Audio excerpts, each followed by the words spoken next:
অনেক দিন থেকে জিৎ কাঁকড়া খেতে চাইছিল, বাট এখন বাজারে কাঁকড়া পাওয়াই যায় না। সেদিন বাজারে গিয়ে হঠাৎ দেখলাম কাঁকড়াগুলো দেখে খুব ভালো লেগে গেল, যেহেতু সাইজগুলো একটু বড় ছিল। আর কাঁকড়া খেতে খুব একটা আমি ভালোবাসি না, বাট জিৎ যেহেতু খুব ভালোবাসে এই জন্য আমি নিয়ে চলে এলাম। যেহেতু একটু বড় সাইজের আছে, কাঁকড়াগুলোর দাম 1 কেজির দাম 400 টাকা। আর আমি এখানে 650 গ্রাম মতো কাঁকড়া নিয়ে চলে এসেছি, চারটের ওয়েটই 650 গ্রাম মতো হয়ে গেছিলো। সো আজকে রেসিপিটা হতে চলেছে দারুণ। এইভাবে একবার দেখে ঘরে ট্রাই করে দেখবেন, সবাই খেতে খুবই পছন্দ করবে। তাহলে চলুন ঝটপট রেসিপিটা দেখে নেওয়া যাক। তো আজকে আমি দেখাবো কাঁকড়া কিভাবে পরিষ্কার করবো এবং কিভাবে ছাড়াবো, আর রেসিপিটা তো অবভিয়াসলি দেখাবোই। সো চলুন ঝটপট দেখে নেওয়া যাক আমি কিভাবে পরিষ্কার করছি কাঁকড়াগুলো। প্রথমে কাঁকড়াগুলোকে এইভাবে দেখুন ভেঙে নেবো, পাগুলোকে প্রথমে ভেঙে নিতে হবে। তার আগে বলবো, আগে আপনারা যদি খুব নোংরা থাকে কাঁকড়াগুলো, তাহলে কিন্তু আগে পরিষ্কার করে নেবেন। কিভাবে পরিষ্কার করবো সেটাও দেখাবো। এই কাঁকড়াগুলো খুব বেশি নোংরা ছিল না, এই জন্য কিন্তু আমি প্রথমে পরিষ্কার করিনি, ছাড়িয়ে নিয়েছি। প্রথমে কিভাবে ছাড়াচ্ছি সেটাও দেখাচ্ছি আপনাদেরকে। এরপরে দেখুন এইভাবে ব্রাশে করে পরিষ্কার করে নিতে হবে। যদি খুব নোংরা থাকে সেটাও বলবো, তাহলে পরে কিভাবে পরিষ্কার করবেন। আর যদি খুব নোংরা না থাকে তাহলে কি করবেন, আগে ছাড়াবেন না, তার আগে পরিষ্কার করে নেবেন। যদি জ্যান্ত থাকে তাহলে পাগুলোকে একটু ভেঙে নেবেন, নাহলে তো যাই হোক হাতে কামড়ে দেবে। এই জন্য প্রথমে আগে এরকম ব্রাশে করে পরিষ্কার করে নেবেন, যদি জ্যান্ত না থাকে। এইভাবে পরিষ্কার করে নিলে সুবিধা হবে। আর যদি জ্যান্ত থাকে তাহলে আগে ভেঙে নেবেন, তারপর পরিষ্কার করবেন। যেহেতু আগের কাঁকড়াটা জ্যান্ত ছিল হালকা, এই জন্য আমি আগে ভেঙে নিয়েছিলাম পাগুলো। দিয়ে এইভাবে পাগুলোকে ভেঙে তারপরে দেখবেন সাইডে ছোটো ছোটো যেই পাগুলো, সরু সরু পা আছে সেটার মধ্যে কিন্তু সাইডের নৌক আছে, সেগুলোকে কিন্তু ভেঙে দেবেন, নাহলে কিন্তু অনেক সময় ফুটে যায় খেতে গিয়ে। এরপর এইভাবে ছাড়িয়ে নিতে হবে। কাঁকড়া একটু বড় সাইজ হলেই যাই হোক খেতে ভালো লাগে। নর্মালি আমার খুব একটা ভালো লাগে না, জিতের জন্যই আমি নিয়ে এসেছি, কারণ কাঁকড়ার মধ্যে কী খাবো বুঝতেই পারি না, এত শক্ত শক্ত। যাই হোক সমস্ত কাঁকড়াগুলো আমি এইভাবে ছাড়িয়ে নিয়েছি। এরপর কি করব, সামান্য পরিমাণে একটু নুন দিয়ে একটু পরিষ্কার করে নেব। যদি আপনাদের কাঁকড়াগুলো খুব বেশি নোংরা হয় তাহলে একটু গরম জলের মধ্যে হলুদ আর নুন ফুটিয়ে তার মধ্যে কাঁকড়াগুলো দিয়ে কিছুক্ষণ একটু রেখে দেবেন, গরম জলের মধ্যে রেখে তারপরে ধুয়ে নেবেন। তো কিন্তু তার আগে ব্রাশে করে কিন্তু খুব ভালো করে পরিষ্কার করে নিতে হবে, যেহেতু ওরা সবসময় জলে বা পাকের মধ্যে থাকে, তো একটু নোংরা হয় কাঁকড়াগুলো। খুব ভালো করে নুন দিয়ে ধুয়ে নিয়ে এরপর নুন হলুদ মাখিয়ে রেখে দেবো। এরপর একটা কড়াইয়ের মধ্যে দিয়ে দেবো বেশ কিছুটা রিফাইন্ড অয়েল। তেলটা গরম হয়ে গেলে কাঁকড়াগুলো ভেজে নেবো। খুব বেশি ভাজার প্রয়োজনে হালকা একটু ভাজা হলেই হবে। সমস্ত কাঁকড়াগুলো দিয়ে একটু ভেজে নেব। সমুদ্রের কাঁকড়াগুলো কিন্তু একটু দামটা কম হয়, আর পুকুরের বা নদীর কাঁকড়াগুলো দামটা একটু বেশি হয়। খেতে কিন্তু অবভিয়াসলি নদীর কাঁকড়াগুলো বেশি ভালো লাগে, নদী বা পুকুরে সমুদ্রের কাঁকড়াগুলো কিন্তু অত খেতে ভালো লাগে না।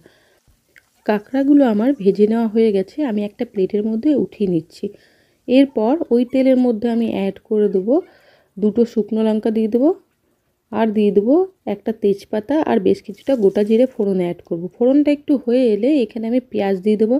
পাতলা পাতলা লম্বা লম্বা করে 2টো মিডিয়াম সাইজের পেঁয়াজকে কেটে রেখেছিলাম, পেঁয়াজটা দিয়ে দেবো। আর টমেটো, এখানে 2টো টমেটোকেও লম্বা লম্বা করে কেটে রেখে দিয়েছিলাম। পেঁয়াজটা দিয়ে একটু নাড়াচাড়া করে হালকা একটু লালচে করে ভেজে নেবো। এরপর এখানে আমি অ্যাড করে দেবো কেটে রাখা টমেটোগুলো। এইখানে আপনারা টমেটো কুচির বদলে টমেটো পেস্ট করেও দিতে পারেন, আমি এখানে টমেটো পাতলা পাতলা করে কেটে দিয়েছি। এরপর দিয়ে দেবো সামান্য পরিমাণে একটু নুন দিয়ে খুব ভালো করে মিশিয়ে নিয়ে ঢাকা চাপা দিয়ে কিছুক্ষণ কুক করব, যাতে টমেটোটা ভালো মতো গলে যায়। টমেটোটা দেখুন খুব ভালো মতো গলে গেছে, আমি একটু হাতে করে এরকমভাবে প্রেস করে দেবো। টমেটোটা খুব ভালো মতো সেদ্ধ হয়ে গেছে, আর একটু এরকমভাবে প্রেস করে দিলে কি হবে, একটু ভালো মতো ম্যাশ হয়ে যাবে। এরপর এখানে আমি অ্যাড করে দেবো 1 টেবিল চামচ আদা আর কাঁচা লঙ্কার পেস্ট, আর দিয়ে দেবো 1 টেবিল চামচ মতো রসুন বাটা। দিয়ে একটু ভালো করে নাড়াচাড়া করে মিশিয়ে নেব। খুব ভালো করে নাড়াচাড়া করে মিশিয়ে নিয়ে যতক্ষণ না মশলাটার কাঁচা গন্ধটা চলে যাচ্ছে ততক্ষণ একটু কষিয়ে নেব। খুব ভালো করে কষিয়ে নিয়ে এরপর এখানে আমি কিছু গুঁড়ো মশলা অ্যাড করে দেবো। দিয়ে দেবো সামান্য পরিমাণে হলুদ, 1/2 টেবিল চামচ ধনে গুঁড়ো, 1 টেবিল চামচ জিরে গুঁড়ো, 1/2 টেবিল চামচ মতো কাশ্মীরি লঙ্কার গুঁড়ো দিয়ে দেবো সামান্য পরিমাণে একটু জল। দিয়ে মশলাটা খুব ভালো মতো কষিয়ে নেব। মশলাটা যাতে পুড়ে না যায় একটু জল অ্যাড করে মশলাটা ভালো মতো কষিয়ে নিতে হবে। আর মশলা যত বেশি কষাবেন রান্নার স্বাদ কিন্তু তত ভালো হয় খেতে।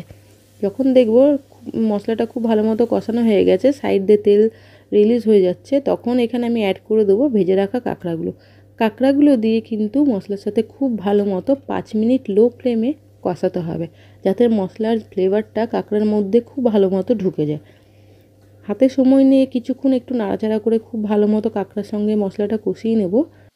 আমি যে কোনো রান্না ঘরোয়া পদ্ধতিতে এবং খুবই কম তেল মশলা দিয়ে সিম্পলভাবে দেখানোর চেষ্টা করি।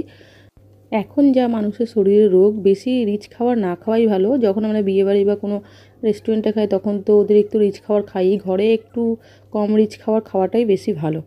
সো আমার খুব ভালো মতো কাঁকড়াগুলো কষানো হয়ে গেছে। এরপর এখানে আমি অ্যাড করে দেবো 1 গ্লাস মতো জল, যাতে কাঁকড়াটা ভালো মতো সেদ্ধ হয়ে যায়। জলটা দিয়ে খুব ভালো করে মিশিয়ে নেব, মিশিয়ে নিয়ে ঢাকা চাপা দিয়ে কুক করে নেব।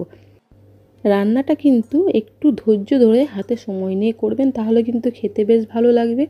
এরপর ঢাকনাটা উঠিয়ে কিছুক্ষণ আবার একটু নাড়াচাড়া করে আবারও ঢাকা চাপা দিয়ে কিছুক্ষণ কুক করে নেবো, যতক্ষণ না ঝোলটা একটু শুকিয়ে আসছে। কারণ রান্নাটা কিন্তু আমি একদম মাখা মাখা করব, খুব বেশি ঝোল রাখবো না। খুব ভালো মতো আমার কাঁকড়াগুলো সেদ্ধ হয়ে গেছে, আর একটু কুক করে নেবো, তাহলেই আমার রান্নাটা কমপ্লিট হয়ে যাবে। কাঁকড়া রান্না আপনারা কিভাবে করেন সেটা অবশ্যই আমাকে কমেন্টে জানাবেন, এবং আমার রান্নাটা কে কোথা থেকে দেখছেন সেটাও কমেন্টে জানাতে ভুলবেন না। এরপর এখানে আমি যখন দেখব ঝোলটা শুকিয়ে আসছে, তখন এখানে দিয়ে দেবো 1/2 টেবিল চামচ মতো গরম মশলা গুঁড়ি, আর এখানে 5-6টা কাঁচা লঙ্কা চিড়ে রেখে দিয়েছিলাম দিয়ে দেবো। দিয়ে খুব ভালো করে মিক্স করে নিয়ে ঢাকা চাপা দিয়ে গ্যাসটা বন্ধ করে কিছুক্ষণ একটু রেস্টে রেখে দেবো। সো রেডি হয়ে গেছে আমার কাঁকড়ার ঝাল। দেখুন, দেখতে কি দারুণ এসছে কালারটা। সো দেখতে যত না ভালো হয়েছে তার থেকে বেশি খেতে কিন্তু দারুণ হয়েছে। সো রেসিপিটি কেমন লাগলো অবশ্যই কমেন্ট করে জানাবেন। এইভাবে যদি কাঁকড়া বানিয়ে না খেয়ে থাকেন বলবো অবশ্যই একবার ট্রাই করে দেখুন, দুর্দান্ত হয় খেতে। সো এবার আমি সার্ভ করে নেবো। রেসিপিটি যদি ভালো লেগে থাকে অবশ্যই লাইক করে পাশে থাকবেন। রেসিপিটি দেখার জন্য সকলকে ধন্যবাদ। Tata, bye bye and take care.